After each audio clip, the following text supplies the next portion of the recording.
At 80, life doesn't feel the same as it did at 40 or 50. The body moves slower, energy fades quicker, and sometimes even simple steps feel like a challenge. But here's something most people don't realize.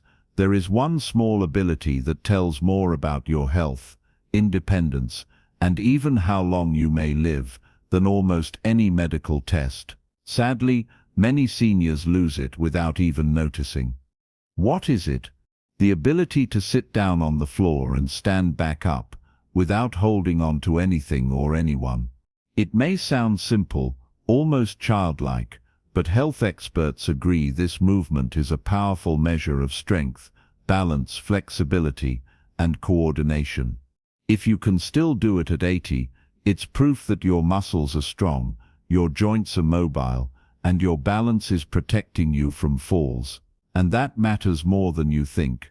Falls are one of the biggest reasons older adults lose independence, but if your body can lower itself and rise again with control, it means you still carry the resilience to stay safe, active, and free.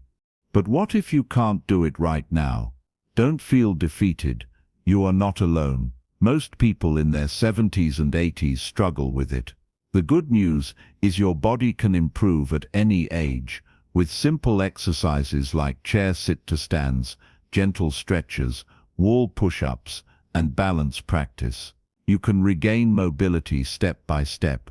This is not about looking young again or training like an athlete.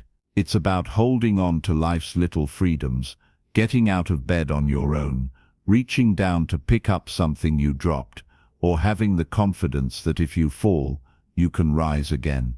So ask yourself today, can you sit on the floor and stand up without support? If the answer is yes, celebrate. It's a gift, a sign of true strength at your age.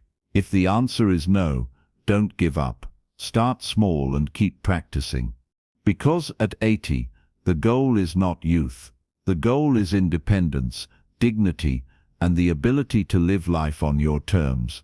And this one simple movement may just be the key.